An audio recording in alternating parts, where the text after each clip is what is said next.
Actors, we've all got issues, so let's talk about them. I'm Juan Ayala, and welcome to Actors with Issues. Each week, we bring you interviews with actors from across TV, film, and Broadway, taking many deep dives into their careers and getting into the successes, the struggles, and of course, the issues that they face as actors. That's enough about us. Let's dive into the episode.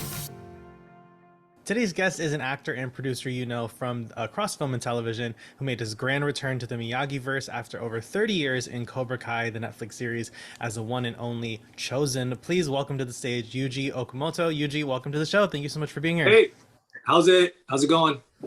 Good. So, Juan. Absolutely. So before we dive in, we always start with a quick game called Getting to Know You. Just throw some rapid fire questions your way. We always start with an easy one, coffee or tea? Coffee. Film or television? Film. Drama or comedy? In my youth, I would say drama, but now comedy. Hero or villain? Villain. What actors had the biggest influence on you? Wow. I would say Marlon Brando.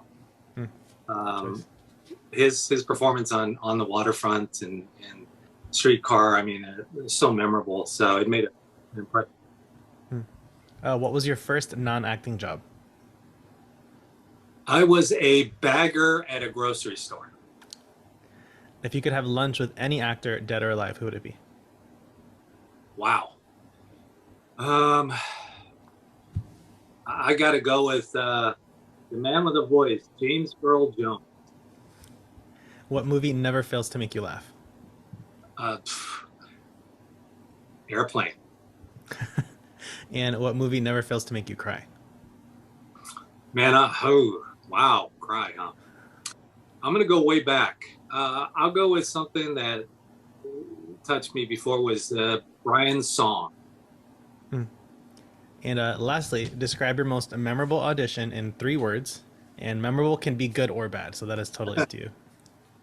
Memorable words. Let's see. I'll go with embarrassing, clueless, and ballsy. Do you feel that the bad auditions tend to stay in your head a little bit more? Of course they do. You want me to tell you what my audition was? Sure, if you're yeah. Okay, I'll tell you what it was. It was way early in my career when I was just trying to figure things out. So on a dare, friends said, you should audition for a Flower Drum song. Now, I am not musically inclined like some people. So I said, okay, you guys think I can't do this audition, then I'm going to go for it.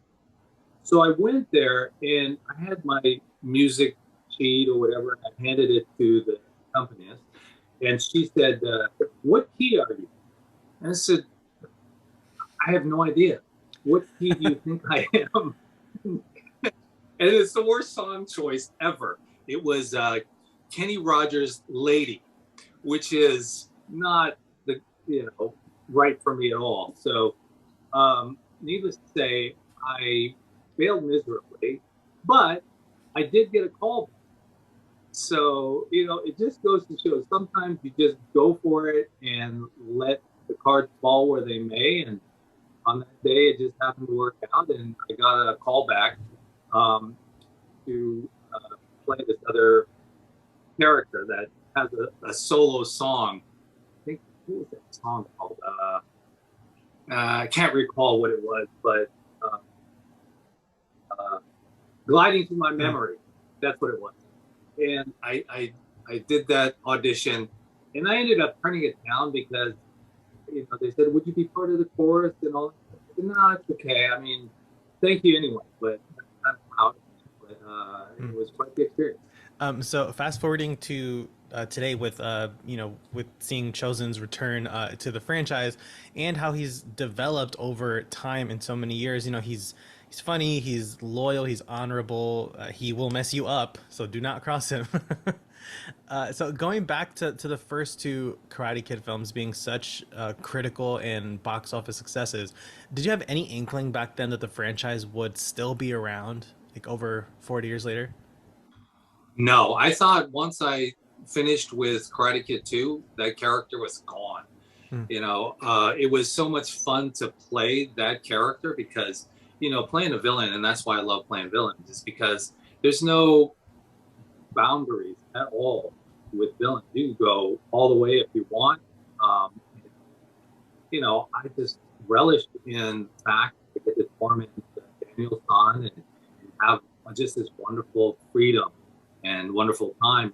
And John Avildsen, who was the director of Karate Kid 2, was really wonderful about you know, letting the actors have their input and kind of play around with scenes.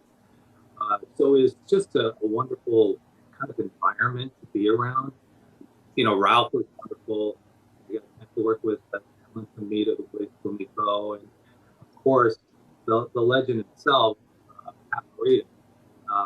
He was unbelievable. He was quite the mentor for me because, you know, he would be on the set trying to help coach some of the scenes for me because, you know, sometimes as a young actor, you come in hot thinking, I'm going to do this and that, you know. And so he said to me, he says, you know, in that scene, maybe you can a little bit, come in with some more subtleties and, you know, because right now it looks like you got to take a big dump. You know, you're just all angst-ridden. So I said, okay, I get it. So after that moment, I kind of, you know, loosened up and had more fun with the whole experience. So I know that it was some time ago. While you were in production for part 2, the sequel to the wildly popular first film.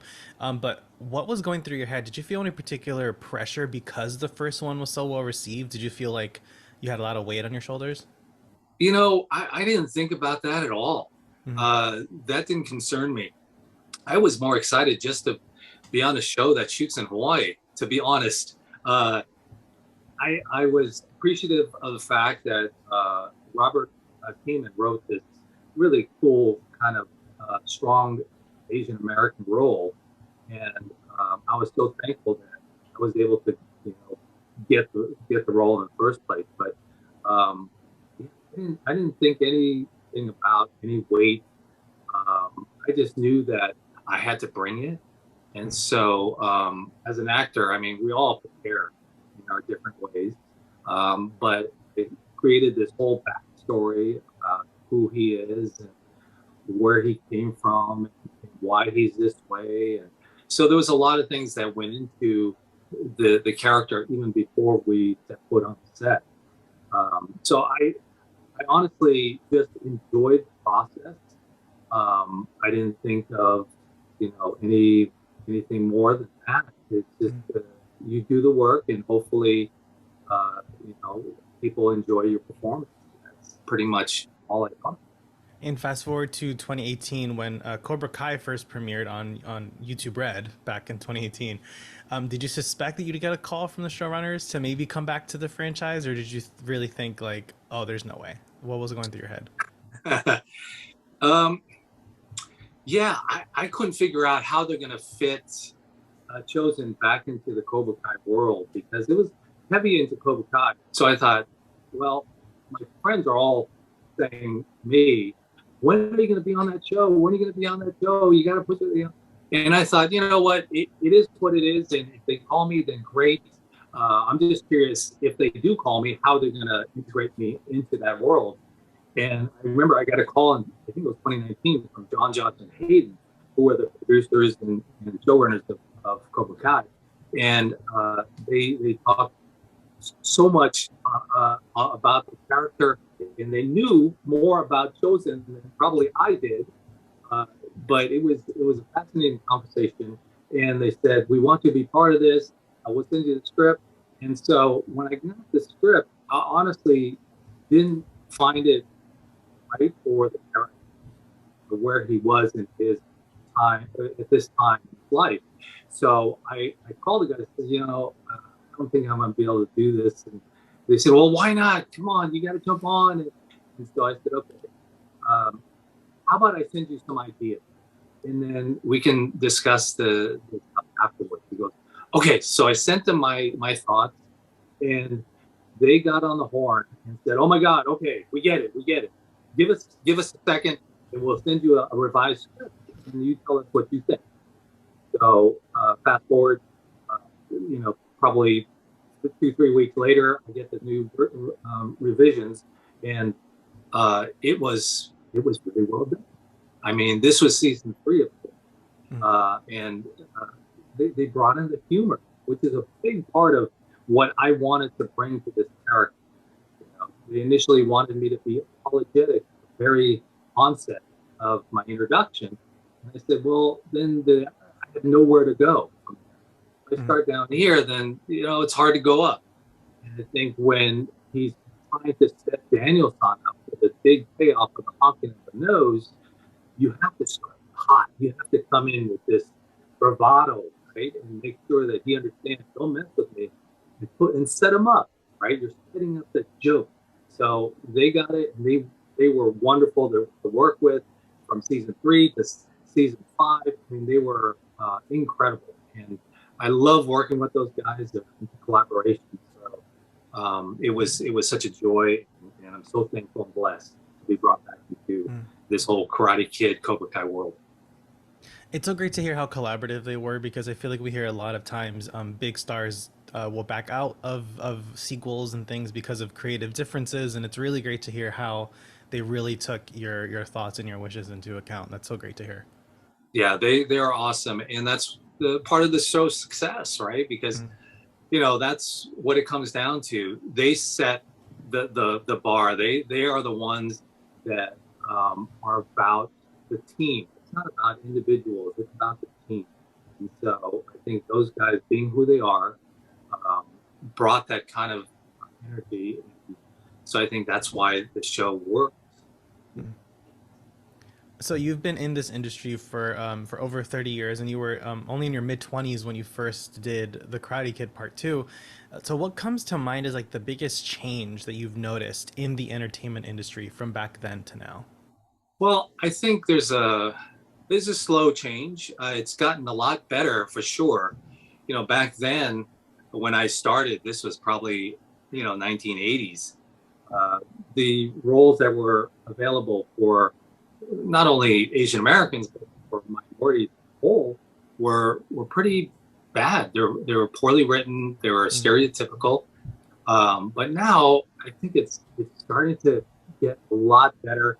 You've got who would have thought Shang-Chi? Who would have thought there'd be an Asian American superhero? I would have never thought in my wildest dreams they would ever take that chance. Like I said, it's takes time for people to get it, and once they see money, then they go, "Oh, maybe we should do this and do that." I think unfortunately that's what the industry is based on, right? It's based off of how much money can this generate and how many eyeballs can be on it. So it's a strange time, but I think it's a good time because there's a lot more opportunities for minorities in the business now. And so with our show being called Actors with Issues is the name of our podcast, what comes to mind as something that you've faced in your career that you would be able to give some insight about for our audience of young actors? Yeah, I think it's the whole audition process. I've learned a lot about that over the years because when you first start out, you just want the job so bad. That's all you think about. I gotta get this job. And when you don't get the job, you start to dwell on what if I could have done this different, or I could have done that different. I think for young actors, I think that's one of the biggest things that you have to get past. You have to just, as soon as you step in that door, you leave all your crap at the door or outside the door. And then when you come in, you do your performance and enjoy the performance part, right? This is what we do. We're blessed to do what we do. And so when we go in the room, don't worry about all the other crap about, I need this job because I got to pay rent, or I got to do this. Don't worry about all that stuff. Leave that outside. Go in with a clear mind and just focus on what you're there for, right? And so soon as you walk out, same thing. You leave that inside the office. Don't carry that outside, okay? Because I know so many people, and myself included, back in the day, I mean, it's like you dwell on something. So I think that's the most important thing, I think, for actors to realize is to not dwell on the past. You got to continue to push forward and move forward. There's going to be plenty of auditions out there. So it's not going to be the final one. So you just got to forget about it. And like I said, enjoy the process, man. Don't worry about all that other stuff. Enjoy the process. Yeah. So we don't want to keep you for too long. So, but before we go, we always wrap up with a non-rapid fire game called Now That We Know You, since we've gotten to chat for a bit. So I'll fill in the blank. If I weren't working in the arts, I'd be a fireman. What role have you had the most fun playing? Wow. I'd say True Believer. I played a character that was wrongly imprisoned. So I get a chance to work out to James Woods. So that was such a treat. And Robert Downey. What is the best advice you've ever gotten? The two things that I would probably quote are something from Stanislavski. Love art in yourself, not yourself in art. Mm-hmm. And the second one would be perfection is the death good at. And what is the worst advice that you've ever gotten? I'm sure there's a ton of bad advice over the years. Oh man, bad advice. Theater is a waste of time, and that to me is bad advice, because that is the foundation that you want as an actor. It teaches you so much. I've learned so much through theater. I'll say this real quick. When you are on a set, you can tell who has done theater and who has not a lot of times, right? If you go by their trailer and their clothes are strewn on the floor, that tells you something. Because as a theater actor, we all learn how to respect the theater, or the theater. Whether it's doing your makeup, doing your laundry for the clothes that you wear, making sure you hang up your wardrobe, clean up your area. It's just the respect that you have, as a performer. You learn those ethics in the theater, and I think that's what I would give advice to young actors: do theater. Do not say don't do theater; it's a waste of time. No, it is not a waste of time. It is gold. And lastly, in 10 words or less, what advice would you give to a young actor? Wow.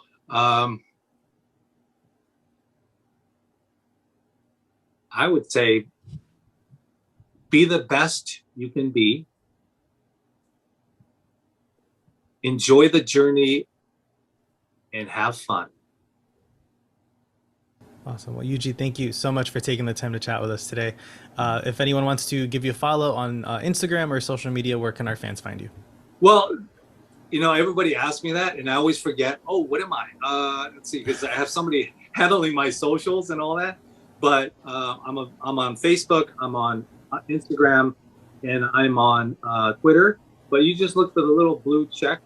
And that's where you'll find me, I guess. Yuji _Okumoto. Awesome. And folks, as always, you know the drill. You can find us on Instagram at Actors with Issues. Give me a follow at Juan Ayala Official, and you can find more of our show on YouTube, Spotify, Apple Podcasts, or wherever you get your podcasts every Monday, with bonus episodes on Thursdays. And don't forget to stream Season 5 of Cobra Kai with Yuji Okumoto. I'm Juan Ayala. This is Actors with Issues, and we'll see you next week.